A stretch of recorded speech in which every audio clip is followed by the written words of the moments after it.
Hey everyone, Cotton here. So, as you probably already know, if you're subscribed to my channel, I uploaded a video review of Star Wars Episode 2 Attack of the Clones, and it was taken down several times, unfortunately.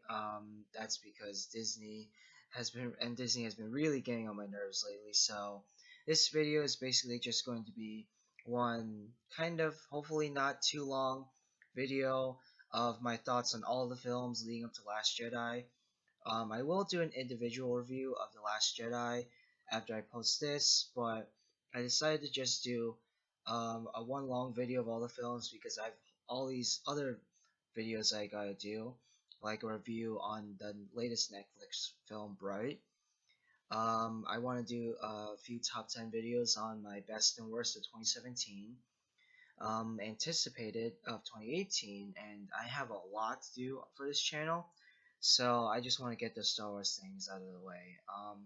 I will do a spoiler and no spoiler review of Last Jedi after this. Alright, so but without ado, let's get into it. Here are my thoughts on each of the Star Wars films leading up to Last Jedi. Alright, so first we're going to be talking about Attack of the Clones, Episode 2. So even though Episode 1, The Phantom Menace, had the most Jar Jar and it had, in my opinion, the worst effects out of all three prequels, Attack of the Clones is still my least favorite Star Wars film of all time, and not just the prequel trilogy. This film is just so dull. The action isn't even that exciting to me. I'm sorry. I didn't really like the action in this movie. Um, and also that really bland, boring, and stupid romance between Padme and Anakin. It just feels really, half-assed and dumb. And speaking of Anakin, Hayden Christensen is really bad in this movie. He's really bad.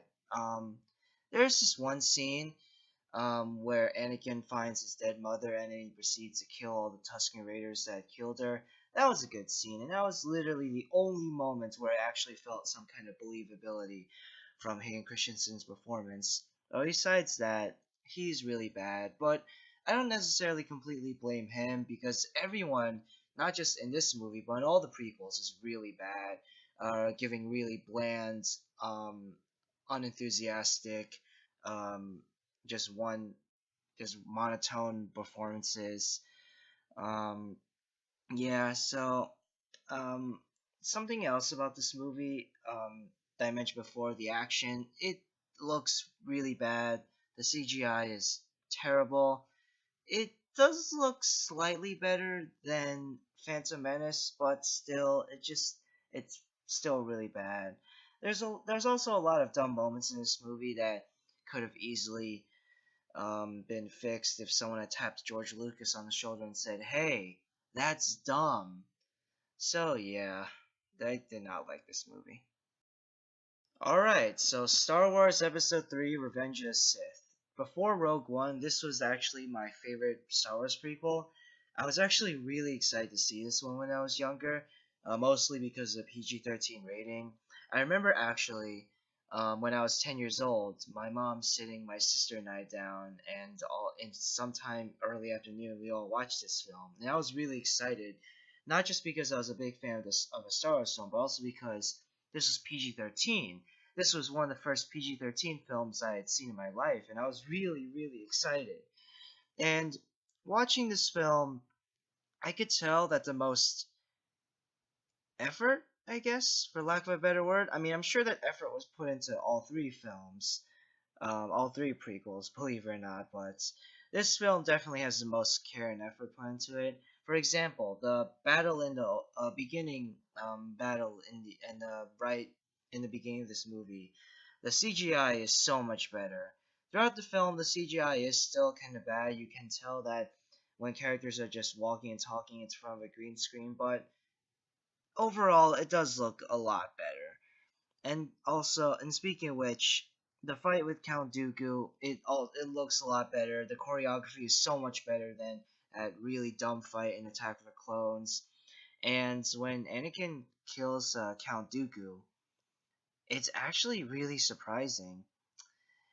Like really, like I was shocked that for a Star Wars film that they could get away with stuff like that. And something else I really liked in this movie was the Emperor. Ian McDermott's is kind of giving a really cheesy performance, but he is also kind of intimidating. Speaking of intimidating, Hayden Christensen as Anakin. I really didn't like him in Attack of the Clones, and I don't really like him in this movie because he still is giving a bad performance, and the dialogue he has to say is really bad. But whenever he doesn't say a line of dialogue in this movie, Hayden Christensen actually looks really intimidating. For example, the scene where he goes to the Jedi Temple and kills all the younglings. There's that one of the younglings says, Master Skywalker, there's too many of them. What are we going to do? It's a really dumb line and a really bad performance. But then after that line, it immediately cuts. It immediately cuts to Hayden Christensen with this evil look on his face, and then he turns on his lightsaber. Right when it cuts to that look on his face, it actually, gives a little chill down. I get a little chill down my spine. Um, so yeah, I thought that Hayden Christensen, even though his performance is still not good, it's much better in this movie. Also really good is the Order 66 scene. I thought that that was really emotional, even though I never really got to know any of the Jedi. Um, the what really helps, this scene is really good, and what really helps this scene is that the John Williams score, which is, I mean, his music will be good no matter what, but I especially liked it in this movie. Um, also really emotional was Yoda's farewell to Chewbacca when he says, "Goodbye, Chewbacca. Miss you, I will." I thought that that was a really bad impression. No, but seriously, I thought that that was really emotional. Also really emotional was the when Padme goes onto that lava planet, Mustafar, I believe that's called. Um, before Padme goes out and tries to talk some sense into Anakin, and then before she says a really bad line, "You're breaking my heart." Before she says that, while she's still in the ship, there's this look on Padme's face, and I really like that look. That's one of the few times in these movies, where I actually believe something, believe something from Natalie Portman, who is a really good actress, by the way, but unfortunately does not do well in these movies because of Lucas's poor direction. But to Lucas's credit, his direction in this movie, Revenge of Sith, is the best out of all the prequels. The fight between Anakin and Obi-Wan is cool, but it does go on for way too long. Also, the fight between Palpatine and Yoda is cool. So in Attack of the Clones, something I forgot to mention before is that I did not like the fact that Yoda fought Count Dooku, because like his fight I didn't really like, but just the fact that it was Yoda, because I always saw Yoda as this wise sage like master who could basically kill somebody with the Force if he wanted to. But even I have to admit, the fight between him and Palpatine is cool, but Yoda does give up way too easily. Um, but still, when Yoda says "failed, I have," I thought that that was actually really emotional, and it's one of the few times where I actually thought that the CGI Yoda worked well. Also, really emotional was after Obi-Wan wins the fight and Anakin has all his limbs cut off and he's burning. Obi-Wan yelling out in despair, "You were my brother, Anakin. I loved you. You were supposed to destroy the Sith, not join them." That was a really, really good scene. Um, So I think that's all the good stuff about Revenge of Sith. I did mention some bad stuff before, and I'll get into more now. Again, the dialogue and all the romantic scenes. And I didn't like how in Attack of Clones and in this movie, every single clone trooper is CGI. They did not make a single actual clone trooper costume. Also, something that this movie gets a lot of praise for is the opera scene. I personally don't get, just like Boba Fett in the original trilogy, I don't get why this opera scene is so popular. I feel like it could have been cut out and the movie would have been just the same. Also, the duel between all the Jedi and Mace Windu versus Palpatine, that was just really stupid.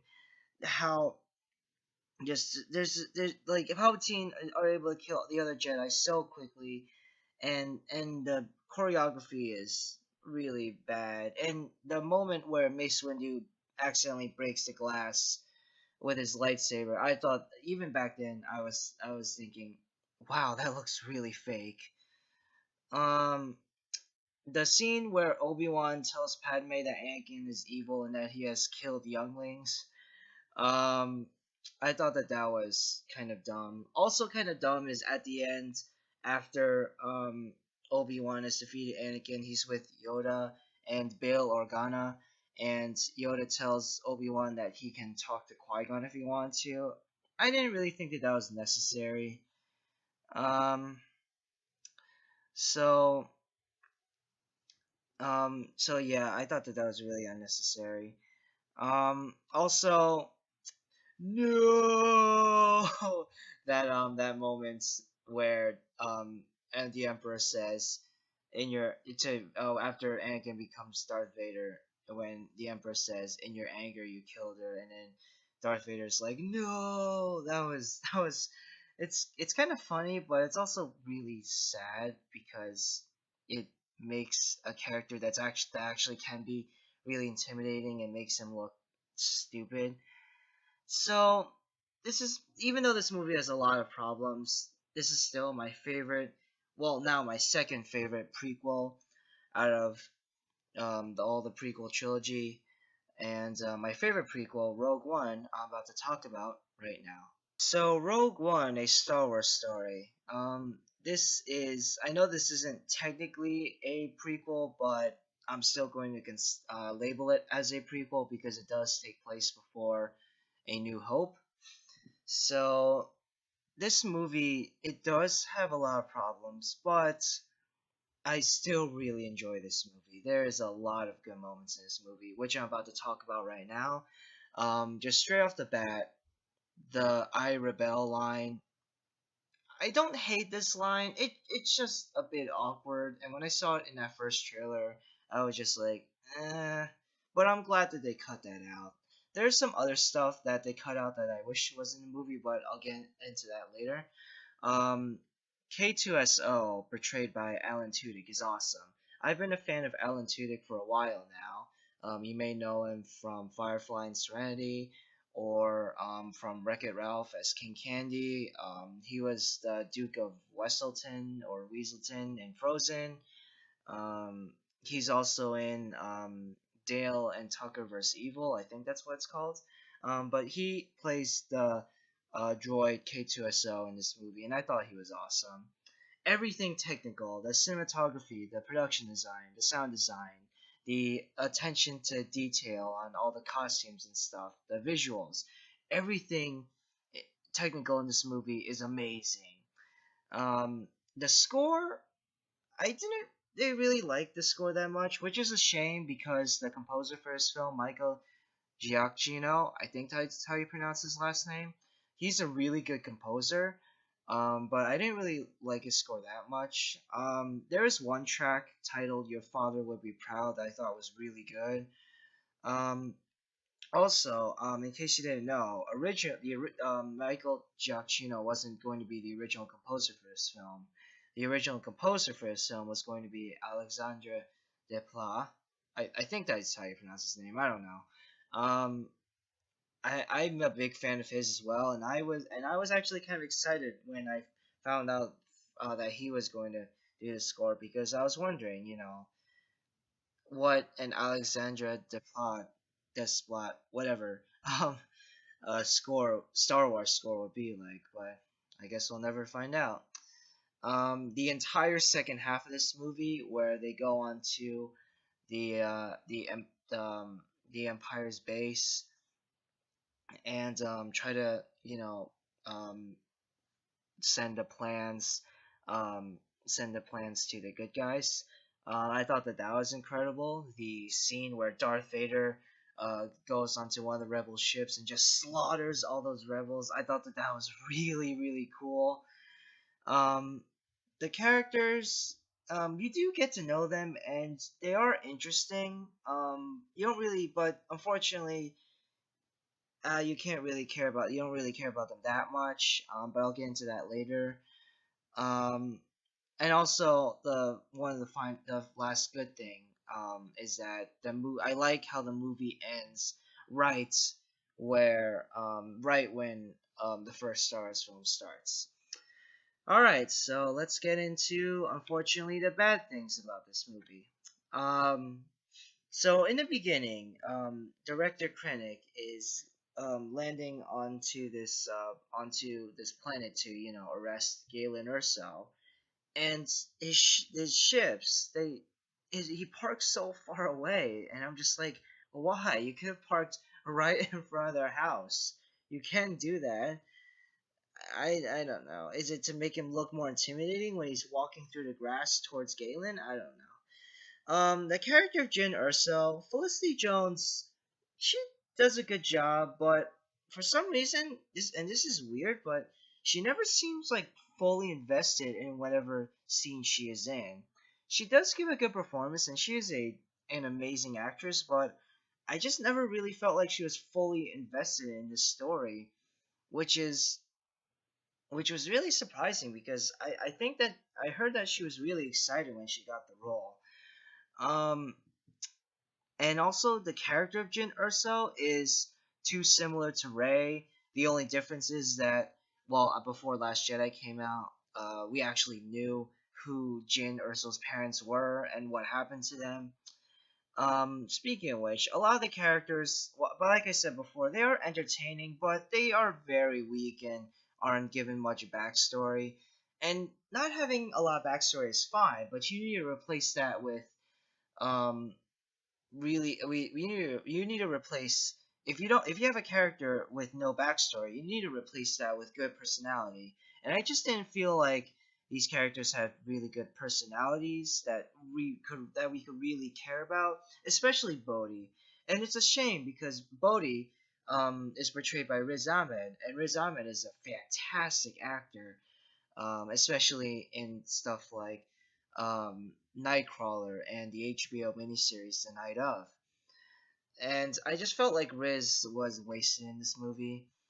One complaint or criticism that this movie gets is Baze and Chirrut.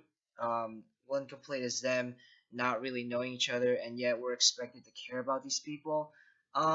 Like I said before, with backstory, I'm fine with these characters' backstory not being explained and us not knowing a lot of them about them. But like I said before, personality and chemistry. The chemistry isn't bad, but it's really subpar, and I did not really care about their personalities. Um, and also, like I said before, the second half of this movie is great, but the first half is just really slow. And also there is a lot of exposition and explaining of characters' motivations or whatever that you're supposed to care about, but you don't. There's this scene with Bodhi and this squid that was just so strange, and I felt like that could be cut out of the movie completely. Saw Gerrera is completely unnecessary in this movie. In fact, he's sort of a MacGuffin actually, and I didn't like that they basically wasted Forrest Whitaker in this movie because he's a really good actor as well. Actually, a lot of the actors in this movie were kind of wasted. CGI Grand Moff Tarkin. This is another criticism that the movie gets. I think that the CGI looks fine, but it is really noticeable that it's CGI, and I I thought it would have been fine and that would have been forgivable if he was only in the movie for like one scene, a cameo or whatever. But he is in the movie a lot, and I watched this movie. I was thinking like, why wasn't like Darth Vader in the movie? Why was Grand Moff Tarkin? You could have avoided this CGI controversy and just have Darth Vader in the movie a lot.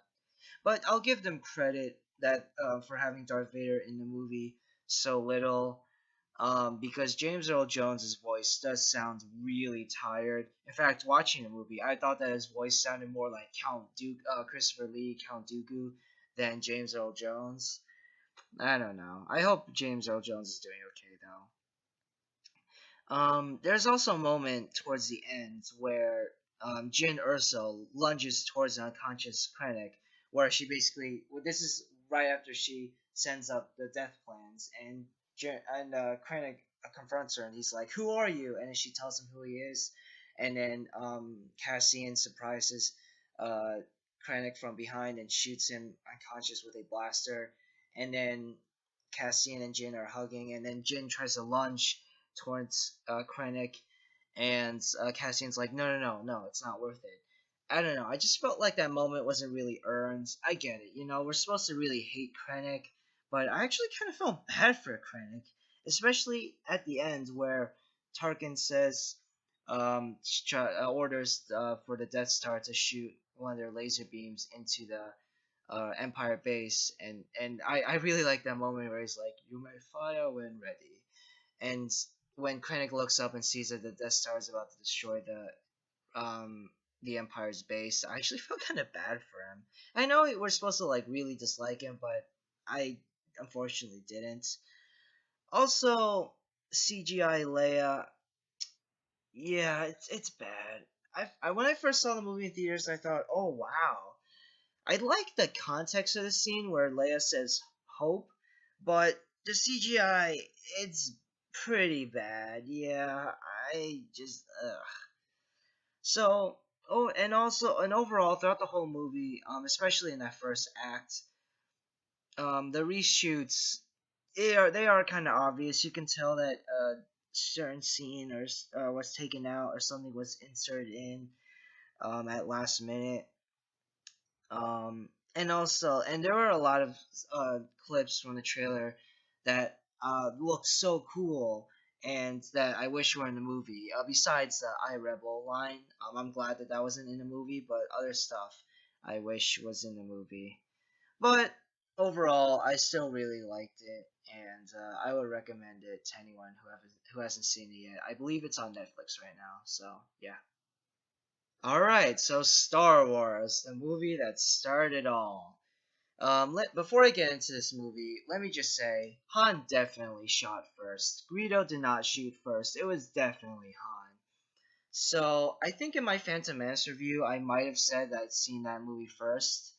Um, I'm not sure if I did. I think actually thinking about it now, I think I saw this movie first, but I mean, it doesn't really matter. But either way, like one of those movies made me fall in love with the whole series, and now it's my favorite film franchise of all time.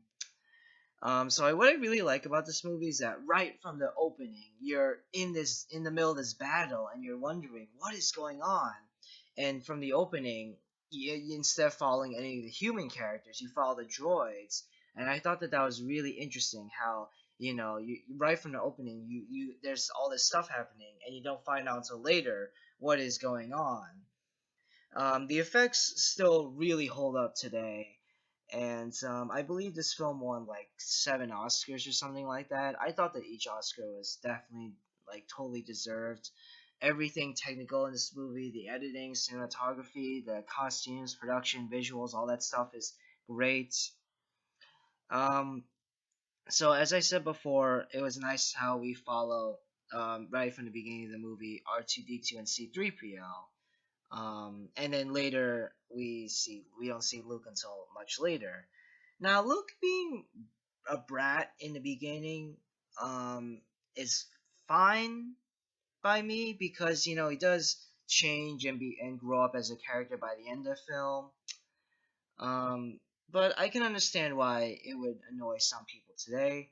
So my favorite scene in this movie is the scene where Luke is looking at the twin suns. I thought that that was a really good scene, and it also has the John Williams score with it, and I thought that's a really good score. This the score in this movie is fantastic. Like there's not a single bad track in any of John Williams' work, but especially in this movie. Um, the fast forwarding to the Moss Eisley Cantina, the where this the scene where the cantina, like we see the inside the interior of the cantina and that alien band is playing. I thought that that was really cool, especially when I was younger. I like the fact that when Luke sees the Millennium Falcon, he says it's garbage. Um, every scene on the Death Star is incredible. The stormtrooper accidentally bumping his head on the door. I like the moment where Harrison Ford, is responding to that responding to one of the Empire soldiers saying, "Oh, nothing is wrong." Actually, fun fact: in that moment, Harrison Ford purposely forgot his lines so that it could look more realistic and spontaneous. Um, the Darth, dang it, Obi-Wan and Darth Vader duel. I can see why people today would be like, "What? This is so lame," but I like it. The choreography, yeah, it could be better, but I like it because you really care about the characters and you really care what happens with Obi-Wan. And I love his line, "If you strike me down, I shall become more powerful than you can possibly imagine." And then of course Obi-Wan sacrifices himself so that the rest of our heroes can get away.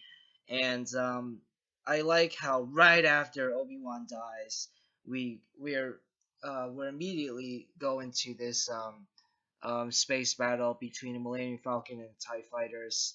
And no matter how many times I see this movie, I will always be on the edge of my seat during that scene and the ending battle. And I always have a big smile on my face when during the throne room sequence. Um, quick side note on that sequence though. Try watching that sequence without any music. I believe that there's a clip of that on YouTube. It's actually really funny. Um, I do have some flaws with this movie. I this isn't really a really that big of a flaw because it's not technically part of the original movie, but every single special edition change in the DVD change in this movie, except for the added scene with Biggs, I thought was really bad. Um, something about this film, even though this film is amazing, I will admit the dialogue isn't very good and the acting is a bit wooden. It's not prequel bad, but it still is kind of like,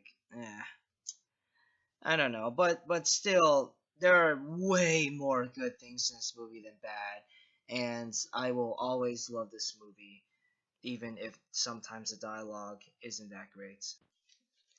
Alright, so Empire Strikes Back. This is many people's favorite Star Wars movie, and it's mine too. This film, what's really good about this film is that it takes all the characters that we met and loved from the first film, and it leads them into dark places. It gives them more depth. It gives them more purpose, I suppose, in this story. There's still plenty of funny moments, even though this film is much darker than the first. The Harrison Ford says, "Who is scruffy looking?" I thought that that was really funny.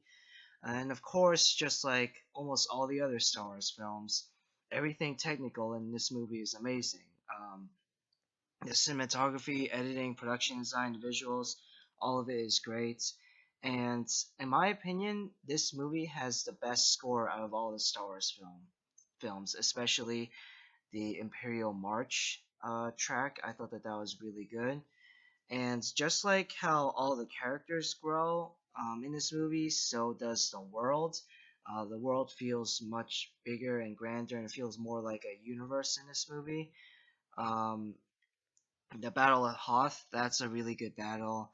Um, and the asteroid scene where Han, Leia, Chewbacca, and C-3PO are in the Millennium Falcon, and they have to go through the asteroids. That was a really good scene. And also something interesting about this movie is that the good guys are constantly getting beat on. The Millennium Falcon doesn't work until the end, and it seems like they're constantly losing. And I thought that made both the main characters more interesting and made us want to root for them even more, and it made the Empire seem so much more grand and evil. And Yoda, let's talk about Yoda in this film. I love Yoda in this film. Almost everything he says is amazing, whether it's funny or emotional or spiritual. And speaking of spiritual, this film actually goes surprisingly deep into both the spiritual and philosophical aspects of the Force and Luke. That sort of vision that Luke has of him cutting off Vader's head, and it turns out to be his head. I thought that that was really intriguing. Lando Calrissian is really cool. Um, I love the Cloud City planets. It's really it's really cool. Um, I also love when Lando betrays the good guys and we see Vader. Han just starts shooting right at Vader right away. When Han gets frozen, it is actually extremely emotional. And I remember watching that film when I was younger and thinking, "Oh my gosh!" And this was before I saw Return of the Jedi. I saw that film and I remember thinking, "Oh my gosh, he's dead." I know that Lando said that he was still alive, but still, I wasn't sure. Um, I love the lightsaber fight between Luke and Vader. The choreography is much better than the fight in the first film between Vader and Obi-Wan. And and of course that fight leads to the greatest plot twist of all time. No, I am your father. Um, so yeah, there's a lot of good in this film. There isn't really any bad. The only bad thing I guess in this film is Leia kissing Luke. Now that at the time I think that they were doing supposed to do a we're going to do a love triangle between Luke, Leia, and Han, but that was before that they wrote that Luke and Leia were siblings. And yeah, it is awkward now, but I'm sure that back then, I mean, I guess it's still kind of awkward, but you know what, I don't it doesn't bother me too much. So yeah, this is definitely my favorite film in the whole franchise, just like a lot of other people. And let's move on to my least favorite film in the prequel trilogy, The Empire Strikes Back. So Return of the Jedi is my least favorite film in the original trilogy. It is a really good film, but it's not as good as the other films, and I'll get into that later. But first, I want to get into the good about Return of the Jedi. Um, every scene with Han and Leia and Han and Chewie, and where all three of those characters are involved, it's pretty good. Um, I really like the chemistry between all of them, and I especially love the very first scene when Leia sneaks into Jabba's palace disguised as a bounty hunter, and then Leia unfreezes Han, and later when Han and Chewie are reunited, I love that moment. I thought it was really cool. Um, I really like the whole plot line of Luke trying to get Vader to come back to the light side, and later on the Emperor tempting Luke, um, trying to pit father against son. Um, in when I remember when I first saw this film, and when I'm watching, I remember the first time I saw this film, and I see the green lightsaber for the first time. I'm sure back then that shocked a lot of people, but because I had already seen The Phantom Menace before this film, the green lightsaber really didn't faze me that much. But I definitely get why it was it was it was a whoa moment for a lot of people. Princess Leia in that golden bikini. That was very entertaining for me growing up. That's all I'm going to say. Um, Later on, when she chokes Jabba the Hutt, I thought that that was really satisfying because I really didn't like him. This film has the best space battle in my opinion, the Battle of Endor. I thought that that was really, really great, both on land and in space. There's a chase scene between a few stormtroopers and Luke and Leia that I thought was really intense. The effects aren't as good, but I thought it was still pretty intense. This film, in my opinion, has the best lightsaber fight.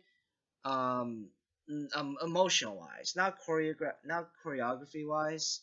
Um, because I really like the whole context behind the battle and Luke almost going to the dark side, but then choosing not to. And later, when uh, Luke is getting electrocuted by Force lightning by the Emperor, and Vader throws the Emperor off the bridge. I thought balcony. I thought that that was really emotional and a great scene. There is one thing about that scene though. Vader just picks the Emperor up, and the Emperor could easily killed Vader right there. I don't know why the Emperor did nothing. I wish that I don't know. Maybe Vader would use the Force to grab Luke's green lightsaber that he tossed aside earlier, and then stab the Emperor and then throw him down. I don't know, but I kind of get why they didn't do that because in this film they were going for a more child-friendly tone, which also does not ruin the film, but it does uh, tamper the film, for lack of a better word. Um, yeah, so speaking of that child-friendly tone, speaking of that child-friendly tone, the Ewoks.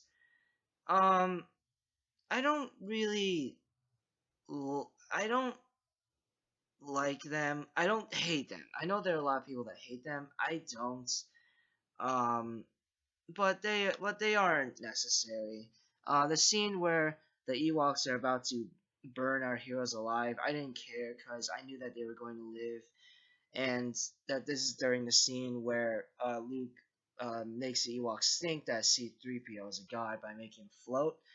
And of course, earlier in the film, the Ewoks find Leia first, and then later, after the Ewoks free our heroes and think that C-3PO is a god, the Leia comes out with all this braided hair and this outfit, and I just thought that that was really dumb. When Leia learns that Luke is her brother, the emotion, I don't really feel the emotion that much between the two actors, and there wasn't a moment where or as far as I can recall, where Leia just sat down and realized, oh my gosh, Vader is my dad.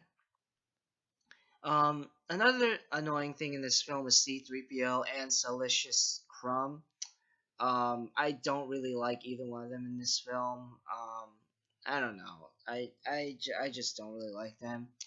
Um, so watching this film growing up, I only grew up with the special edition. I actually have never seen the original film. So yeah, so back then I didn't mind them, but now I watch it and I'm like, oh yeah, that's pretty bad. Um, and of course, and one of the special edition changes I really don't like is when they're at the sand pit and they're Luke and Han are about to be sacrificed to that big giant monster with a giant mouth. Adding the all the CGI stuff I just thought was And in this film, Boba Fett, a lot of people are upset that in this film Boba Fett dies so easily in such a comical way. Um, I never really liked him in the first place, so I don't know. The scene where Obi-Wan basically has to tell Luke that Leia is his sister, I don't know, it felt like such an added-on scene to me. I would have preferred if Luke, just like figured it out that Leia was his sister after Yoda tells him that there's another Skywalker. And maybe there could have been some context to emotion on Mark Hamill's face or whatever. I don't know. When they're in the so just like even So just like in the original film, in this film they have to destroy a Death Star, and it seems a lot easier to destroy the Death Star in this film than it was in the original film. I don't know. Um, maybe I'm nitpicking, but in the first film there was only that little hole, and in this film the Millennium Falcon can go through this giant passageway through the Death Star, and it just seems a lot easier. So even though this film does have a lot of problems, I do really like it a lot. This is my least favorite in the original trilogy, but I still really like this film a lot. And I think that people that don't like this film should give it more of a chance. Star Wars Episode 7, The Force Awakens. So, I know a lot of people have problems with this movie for being too similar to the original trilogy and the original film. And yeah, it is really similar, but I don't mind so much. I still really enjoy this film. I've seen this film probably 4 or 5 times, and each time I see it, there's a big smile on my face. So, just like the original trilogy, everything technical in this film, the editing, the visuals, the sound design, production is amazing. One thing I didn't like though was the cinematography. Daniel Mindel's cinematography. I don't know. It just didn't impress me that much. But I really do like J.J. Abrams' directing and the pacing of this film. And I like how there's very little exposition and explaining in this movie. And everyone in the cast delivers a great performance, and the chemistry between everyone is really great. I really like BB-8. When before this film came out and I heard about BB-8, I was like, I don't know. The traitor guy I thought was really, really cool. I really like Kylo Ren in this film. I thought that he was a really fleshed out villain, and Adam Driver gives a very good performance. I know some people criticize him for being too having too many temper tantrums, but that didn't really bother me that much. Um, I like how there's a short fight between Finn and Kylo Ren, and then a fight between Kylo and Rey. But I didn't like how when Rey was trying to tap into the Force, Kylo just stood there and looked at her. The Daniel Craig cameo was really funny. Although it was kind of dumb how Rey only asked for a blaster. I don't know. A lot of people, a lot of people, didn't like Han Solo's death or don't know how to feel about it. I don't really know how to feel about it either. I do kind of appreciate it because now Harrison Ford doesn't have to do any more Star Wars films. But story wise, I don't know. And speaking of Han, everyone that comes back in this film, it's so nice to see them. It's so nice to see Han, Chewbacca, R2D2, C3PO, Leia, Luke at the end. I thought that was all really good. Um, so I really, even though I really like this film, there are quite a few flaws. Daisy Ridley. Um, the character of Rey is interesting, and I do like Daisy Ridley. I've seen a few interviews of her, and I think that she's really cool. But her performance in this film is not that good. I'm sorry. I just thought that it was very bland.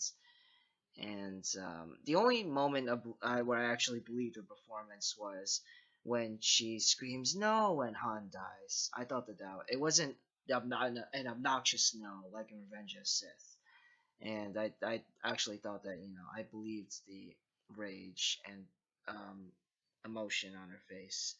The scene with the tentacle monster, where those uh, I don't even know, scavengers or whatever, that are played by the cast of the raid. I thought that scene was kind of pointless, and it was kind of a waste of the raid cast. Um, a lot of the new characters are cool, like Finn, Rey, and Poe, but the other new characters like Captain Phasma, General Hux, Maz Kanata, and Snoke, I didn't really like I didn't really like any of them. Maz was kind of cool, I guess, but she mostly just spewed out exposition. General Hux, who's played by Dom Hall Gleeson. Dom Hall Gleeson is a really good actor, but in this film, he's just over just going. His performance is really hammy, and he's just overdoing it. Snoke. So when this film came out, there were two theories. Who was Snoke and who were Rey's parents? I didn't really I didn't really care about either. A lot of people, were like, "Oh my gosh, I can't wait to I wonder who Rey's parents are and how and if Snoke's gonna play a big part in this." Um, I'll talk about both of those things in my review of Last Jedi. Obviously, I won't spoil that here, but I didn't really care. I felt like neither was really established that well enough, so why should I care? Starkiller Base is basically just another Death Star. Literally in the film, they call it Death Star 2. The whole battle where they're trying to destroy Starkiller Base was just kind of eh. Whenever it cut back from the lightsaber duel at the end to the Starkiller Base battle, I was just like, R2D2 suddenly waking up. Yeah, it's pretty lazy. Yeah, it was just. Um, and yes, there is a lot of repeating in this film from the original films, but I really don't mind that much. I still really enjoy this film, and I know a lot of people didn't like it, but I still really enjoyed it. I actually thought that J.J. Abrams did a really good job with directing this film. Hey, thanks again for watching. Like I said in the beginning of the video, I will upload a Last Jedi no spoiler and spoiler review, a few top 10, and a review for Bright. So again, thanks for watching, and hopefully this video won't get taken down. Alright, bye.